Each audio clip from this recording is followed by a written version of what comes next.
India പാകിസ്ഥാനെ രണ്ട് തുണ്ടാക്കാൻ ശ്രമിക്കുന്നു എന്ന് പാകിസ്ഥാനിലെ രാഷ്ട്രീയ നേതാക്കന്മാർ ഭയപ്പെടുന്നു. നേരത്തെ തന്നെ തുണ്ടുതുണ്ടാക്കിയതാണെന്ന് താങ്കൾ പറഞ്ഞു കഴിഞ്ഞിരിക്കുകയാണ്. നരേന്ദ്രമോദി ആ രാജ്യത്തെ മണ്ണിനുള്ളിലാക്കുമെന്ന് പറഞ്ഞത് അവരെ ശരിക്കും പേടിപ്പിച്ചിരിക്കുകയാണ്. ഇപ്പോൾ എവിടെ പോയി ഒളിക്കാമെന്നുള്ള മണ്ണ് അന്വേഷിച്ചുകൊണ്ടിരിക്കുകയാണ് അവർ.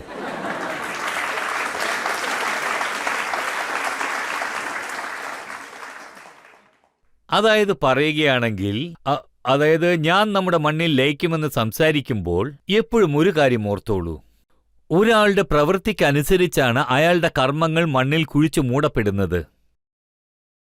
പക്ഷെ അത് നമുക്ക് കുഴിച്ചു മൂടാൻ പറ്റില്ല.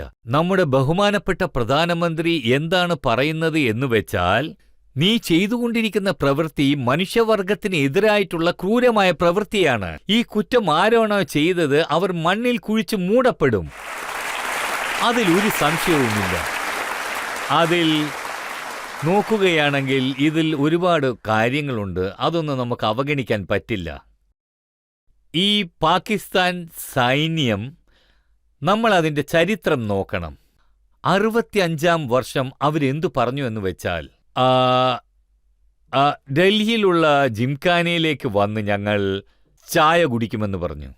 അപ്പോൾ ഉണ്ടായിരുന്ന നമ്മുടെ പ്രധാനമന്ത്രി ലാൽ ബഹദൂർ ശാസ്ത്രി എന്തു പറഞ്ഞു എന്ന് വെച്ചാൽ, അതായത് സർദാർ അയ്യൂബ് ബലവാനാണ്, ഒരു വലിയ ശരീരത്തിനുടമയാണ്, അദ്ദേഹം എന്തിന് നടന്നു വന്ന് കഷ്ടപ്പെടണം, നമുക്ക് സ്വയം ലാഹോറിലേക്ക് തന്നെ പോകാമല്ലോ എന്ന് പറഞ്ഞു. മാത്രമല്ല 65-ന് ശേഷം നമ്മൾ ആ ഭാഗം തന്നെ കാലിയാക്കി. നമ്മൾ അവരുടെ വലിയൊരു ഭാഗം ആക്രമിച്ചു. ഇതാണ് അവരുടെ ആർമി. 71-ാം വർഷം അവരുടെ രാജ്യം തന്നെ നശിപ്പിക്കപ്പെട്ടു. പക്ഷെ എൻ്റെ അറിവിൽ ലോകത്തുള്ള ഒരൊറ്റ ആർമി ഇതാണ്. അതായത് യുദ്ധം എന്നൊന്നും ഇല്ലാതെ ഓരോ പ്രാവശ്യവും അതിന്റെ സ്വന്തം രാജ്യത്തെ തന്നെ കീഴടക്കുകയാണ്. ഓരോ പ്രാവശ്യവും സ്വന്തം രാജ്യത്തെ തന്നെ പിടിച്ചടക്കുന്നു. എപ്പോഴും അങ്ങനെ ചെയ്യരുത് എന്നതുകൊണ്ട് രാഷ്ട്രീയ പ്രവൃത്തികളെക്കായി കുറച്ച് സമയവും നൽകുന്നു. എനിക്ക് ഇവരെക്കുറിച്ച് ഓർക്കുമ്പോൾ ഒരു കവിതയാണ് ഓർമ്മയിൽ വരുന്നത്.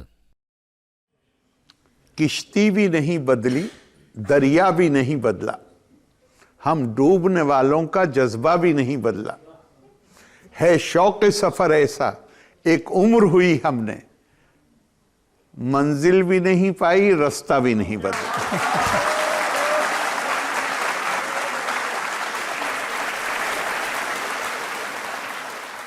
ഞാൻ പാകിസ്ഥാനിലുള്ള മിലിറ്ററി ചാനൽസും യൂട്യൂബ് ചാനൽസും അവരൊക്കെ എന്താണ് പറയുന്നതെന്ന് ശ്രദ്ധിക്കാറുണ്ട്.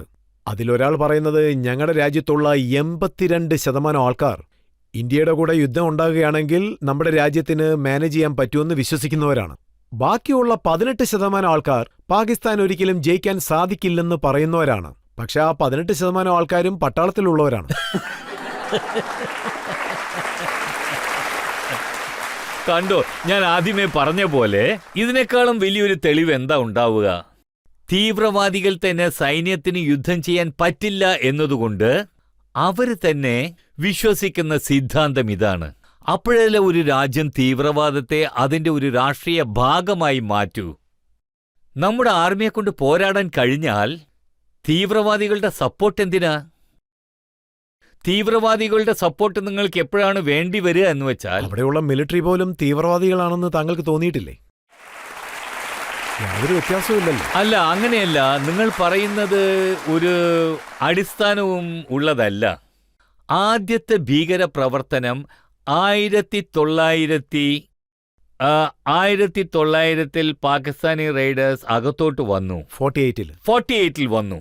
അപ്പോൾ അവിടെ ഒരു സീനിയർ ഓഫീസർ ഉണ്ടായിരുന്നു, മേജർ അക്ബർ. പല വർഷങ്ങളായി പാകിസ്ഥാൻ ഡിനേ ചെയ്തുകൊണ്ടേയിരുന്ന ഒരു കാര്യം, കാട്ടിൽ വസിക്കുന്ന ട്രൈബൽസ് ആണ് വന്നത് എന്ന് പറഞ്ഞു. ഡിനേ ചെയ്തുകൊണ്ടിരുന്നു. പക്ഷെ മേജർ അക്ബർ തന്റെ പുസ്തകത്തിൽ തെളിച്ചു പറഞ്ഞിരിക്കുന്നു. അതായത് അവരുടെ റെഗുലേഴ്സിന് ട്രൈബൽസിന്റെ ഡ്രസ്സ് അണിയിപ്പിച്ച് കാശ്മീരിലേക്ക് അയച്ചിരിക്കുന്നു. സോ അവർ തുടക്കം മുതലേ ഭീകരവാദ പ്രവർത്തനങ്ങൾ ചെയ്തുകൊണ്ടിരുന്നു. അല്ല, പല കാര്യങ്ങളും പറയുന്നുണ്ട്. അതായത് പാകിസ്ഥാനിലെ ഒരു ജേർണലിസ്റ്റ് അവരെന്താണ് കാണിക്കുന്നത് വെച്ചാൽ, പാകിസ്ഥാൻ ആർമിയുടെ വീഡിയോ ആണ് കാണിക്കുന്നത്. അതിൽ അവർ പാടുന്നത് എന്താണെന്ന് വെച്ചാൽ, തേരി മിട്ടി മേ മിൽ ജാവാ. അവർ പറയുന്നത് അറ്റ്ലീസ്റ്റ് നമ്മുടെ പാട്ടെങ്കിലും ഒന്ന് പാടാൻ. പാട്ടുപോലും മറ്റൊരു രാജ്യത്തിൻ്റെതാണെന്ന്. അതായത് ആർമി മാത്രമല്ല, അവരുടെ ഏത് പ്രോഗ്രാം കണ്ടാലും നിങ്ങൾ എന്ത് വേണമെങ്കിലും നോക്കിക്കോളൂ. പറയുകയാണെങ്കിൽ അവരുടെ ഡ്രാമയൊക്കെ അവിടെ നല്ല പോപ്പുലറാണ്. അതിലവർ ഏതെങ്കിലും ഒരു പാട്ട് ഉപയോഗിക്കുകയാണെങ്കിൽ നമ്മുടെ രാജ്യത്തെ പാട്ടാണ് അവർ ഉപയോഗിക്കുക. അതായത് സത്യത്തിൽ എനിക്ക് വലിയ അതിശയം തോന്നിയത്, ഒരാൾ എനിക്കൊരു ക്ലിപ്പ് അയച്ചു. അവിടെ ഏതെങ്കിലും വിവാഹ റിസപ്ഷൻ നടന്നാൽ അതിന് വലീമ എന്ന് പറയും. അതായത് വിവാഹം ആദ്യ ദിവസം നടന്നാൽ അതിൻ്റെ തലേന്നോ മറ്റൊരു ദിവസമോ വലീമ നടക്കും. അതായത് കല്യാണത്തിനുള്ള ആളുകളൊക്കെ വന്നിട്ടുണ്ട്, ചെറുക്കനെയും പെണ്ണിനെയും കാണുന്നില്ല. വന്ന വിരുന്നുകാർ ഭക്ഷണം കഴിച്ചു കഴിഞ്ഞു, അപ്പോഴെങ്കിലും ചെക്കനും പെണ്ണും അവിടെ ഉണ്ടാവണ്ടേ. കുറച്ചു നേരം കഴിഞ്ഞ് അച്ഛൻ വന്നു, അതായത് ചെറുക്കൻ്റെ അച്ഛൻ. അവരോടെല്ലാം മാപ്പപേക്ഷിച്ചു. അതായത് നിങ്ങളെ ഇന്ത്യക്കാരുടെ സിനിമകളെല്ലാം നശിപ്പിച്ചു വെച്ചിരിക്കുകയാണെന്ന്. അവരുടെ വീട്ടിന്റെ പുറകിൽ ഒരു പന്തലിട്ടിട്ടുണ്ട്, അവിടെയുള്ള അഗ്നികുണ്ഡം വലം വെച്ച് വരികയാണെന്ന്.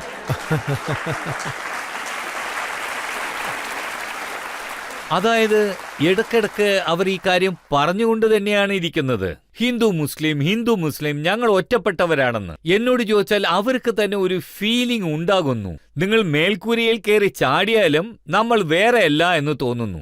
അതായത് ഇതേ പാട്ടുകളാണ് ഉപയോഗിക്കുന്നത്, അതേ സംസ്കാരം, അതേ പാരമ്പര്യം, എല്ലാം ഇത് തന്നെയാണ് ചെയ്യുന്നത്. അവരുടെ ഓരോ കാര്യങ്ങളും അവഗണിക്കപ്പെടുകയാണ്. അതുകൊണ്ട് എനിക്ക് തോന്നുന്നത് എന്താണെന്ന് വെച്ചാൽ ബാലൻസ് ചെയ്യുന്നു എന്ന് വിചാരിച്ച് പറയുകയാണെങ്കിൽ അവർ ലൂസ് ചെയ്തുകൊണ്ടിരിക്കുകയാണ്. അതാണ് സത്യം. ബാലൻസ് ലൂസ് ചെയ്തിരിക്കുകയാണ്. അതായത് കുറച്ച് സമയത്തിന് മുൻപാണ് ഖോസ ആസിഫ്, അവിടുത്തെ ഡിഫൻസ് മിനിസ്റ്റർ, അദ്ദേഹം പറയുന്നു പഹൽഗാമിൽ മോദിയാണ് ആക്രമിച്ചിരിക്കുന്നതെന്ന്. നല്ല കാര്യം. 4 വോട്ടിന് വേണ്ടിയാണ് അങ്ങനെ ചെയ്തതെന്ന്. 4 വോട്ടിന് വേണ്ടി ചെയ്തതാണെന്ന്. ഓ അതെയോ? ഒപ്പം മറ്റൊരു കാര്യം കൂടി പറയുകയാണ്, മോദിയുടെ ക്രെഡിബിലിറ്റി ഇപ്പോൾ 0 ആയിരിക്കുകയാണെന്ന്. അതുമാത്രമല്ല, അദ്ദേഹത്തിന്റെ മേൽ ഇന്റർനാഷണൽ പ്രഷർ ഞങ്ങൾ നൽകിയിരിക്കുന്നു എന്നും പറയുന്നു. അതായത് ഇതിന്റെ അർത്ഥം എന്താണെന്ന് നോക്കിയാൽ, അവർ നൽകിയ പ്രസ്താവന അവർ തന്നെ ഇപ്പോൾ വിശ്വസിക്കാൻ തുടങ്ങിയിരിക്കുന്നു. ഞങ്ങൾ വല്ലാത്ത പ്രഷറിലായിരുന്നു, ഇപ്പോൾ ആ പ്രഷർ കുറഞ്ഞിട്ടുണ്ടെന്ന് പറയുന്നു. അതായത് ആ പ്രഷർ കുറഞ്ഞു എന്ന് അവർ വിശ്വസിക്കാൻ തുടങ്ങിയതുകൊണ്ട് അവരുടെ സ്വഭാവം തന്നെ വെറും വാക്ക് പറച്ചിലാണ്. അതുകൊണ്ടാണ് അങ്ങനെ പറയുന്നത്. അതാണ് സത്യം. ഓഡിയൻസ് ചോദ്യം ചോദിക്കാൻ ആഗ്രഹിക്കുന്നുണ്ട്. പാകിസ്ഥാൻ എംബസിയുടെ പുറത്ത് ലണ്ടനിൽ ഇന്ത്യൻസ് പ്രൊട്ടസ്റ്റ് നടത്തുവാൻ വേണ്ടി പോയിരുന്നു. അവിടെ വന്ന ഒരു പാകിസ്ഥാൻ ഓഫീസർ തല വെട്ടിക്കളയുമെന്ന് ആംഗ്യഭാഷയിൽ കാണിച്ചു. സോ ഇത്രയ്ക്കും സെൻസിറ്റീവായുള്ള വിഷയത്തിൽ പാകിസ്ഥാന്റെ ഡിപ്ലോമസി എന്താണ്? അദ്ദേഹം ഹൈ കമ്മീഷണറാണ്. എനിക്കെങ്ങനെ ഉത്തരം പറയാൻ പറ്റും? ഞാൻ ആദ്യമേ പറഞ്ഞില്ലേ, അതായത് അവർ മറ്റുള്ളവരുടെ കാര്യത്തിൽ അതിരിക്കട്ടെ. നിങ്ങളൊരു കാര്യം പറയൂ. ഒരു പക്ഷേ ആർക്കെങ്കിലും നിങ്ങളുടെ പ്രവൃത്തി കാരണം ഒരു ചെറിയ പരിക്ക് പറ്റിയാൽ അന്ന് രാത്രി മുഴുവൻ നിങ്ങൾക്ക് ഉറക്കം വരില്ല. ഈ രാജ്യം എങ്ങനെയാണ് സൃഷ്ടിക്കപ്പെട്ടത്? ഇവിടെ 1 മില്യണിലും അധികം ആളുകൾ കൊല്ലപ്പെട്ടു. It was conceived in hatred. അതൊരു വെറുപ്പിന്റെ ചിന്തയാണ്.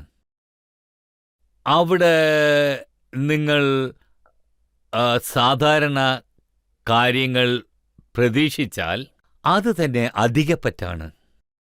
ഞാൻ എൻ്റെ കഥ നിങ്ങളോട് പറയാം. 1980-ൽ ഇന്ത്യൻ സർക്കാരിലെ 4-5 പേർ ഹജ്ജ് ഡെലിഗേഷനിൽ പോയിരുന്നു. മിന മൈതാനത്തിൽ ചെറിയ കല്ലുകൾ ശേഖരിക്കപ്പെട്ട് ഒരു സ്ഥലത്ത് വലിയ തൂണുകളുണ്ട്, അങ്ങോട്ട് വലിച്ചെറിയും. ഞങ്ങൾ 4 പേരുണ്ടായിരുന്നു. ഞങ്ങൾ ചെറിയ കല്ലുകൾ ശേഖരിച്ചു കൊണ്ടിരിക്കുകയാണ്. ഈ ഭാഷയിൽ തന്നെയാണ് സംസാരിച്ചത്. എൻ്റെ അടുത്തുണ്ടായിരുന്ന ആൾ എന്നോട് ചോദിച്ചു, നിങ്ങൾ പാകിസ്ഥാനിൽ നിന്നാണോ എന്ന്. അല്ല, ഞങ്ങൾ ഇന്ത്യയിൽ നിന്നാണ് വന്നതെന്ന് പറഞ്ഞു. അപ്പോൾ ചോദിക്കുകയാണ്, നിങ്ങൾ മുസ്ലിമാണോ? കാരണം അത് ഹജ്ജിന്റെ മൈതാനമാണ്. ഞങ്ങൾ ഇന്ത്യയിൽ നിന്ന് പോയിരിക്കുകയാണ്. അയാൾ മുസ്ലിമാണോ എന്ന് ചോദിക്കുകയാണ്. ഞാൻ പറഞ്ഞു, ഞങ്ങളുടെ സമുദായത്തിൽ മുസ്ലിംസെ ഹജ്ജിന് വരും, നിങ്ങളുടെ സമുദായത്തിൽ വേറെയാണോ വരാന്ന്. അങ്ങനെ പറഞ്ഞപ്പോൾ അദ്ദേഹത്തിന് ഭയങ്കര ദേഷ്യം വന്നു. അയാൾ പറയാണ്, നിങ്ങൾക്കറിയില്ല, പാകിസ്ഥാൻ മുസ്ലിംസിന്റെ രാജ്യമാണ്. ഇന്ത്യയിലെ മുസ്ലിംസ് ആണെങ്കിൽ ഇന്ത്യക്ക് വേണ്ടി പോരാടാനായി വരും. അപ്പോൾ ഞാൻ പറഞ്ഞു, ദേ നോക്കൂ,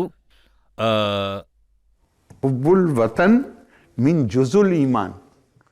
നമ്മുടെ രാജ്യത്തെ സ്നേഹിക്കുക എന്നത് നമ്മുടെ വിശ്വാസത്തിന്റെ ഒരു പകുതിയാണെന്ന് ഞാൻ പറഞ്ഞു. എന്നിട്ട് ഞാൻ പറഞ്ഞു, ഇങ്ങനെയുള്ള തെറ്റായ കാര്യങ്ങൾ ചിന്തിക്കുന്നതിൽ നിന്നും പിന്മാറൂ എന്ന് എനിക്ക് പറയാൻ തോന്നിയൊക്കെ ഞാൻ പറഞ്ഞു. പക്ഷെ അദ്ദേഹത്തിന്റെ ക്ഷമ നശിച്ചു. കാരണം ഞങ്ങൾ ഇന്ത്യയിൽ നിന്നല്ലേ പോയിരുന്നത്. നിങ്ങളുടെ മസ്ജിദിൽ അദാനി ഉണ്ടോയെന്ന് ചോദിച്ചു. അപ്പൊ ഞാൻ പറഞ്ഞു, നിങ്ങൾ തന്നെ വന്നു നോക്കൂന്ന്. ഞങ്ങൾ ഇന്ത്യയിൽ നിന്നും പോയതുകൊണ്ട് ഞങ്ങൾ മുസ്ലിം ആകാൻ സാധ്യതയില്ലെന്ന്. ഇത്തരത്തിൽ അവരുടെ ചിന്ത ഇത്ര കേവലമാണെങ്കിൽ ഈ തീവ്രവാദം അതിന്റെ ആശയം തന്നെ ഇതല്ലേ? അവർ സംസാരിക്കുന്ന സംസാരത്തിൽ പോലും തീവ്രവാദമുണ്ട്.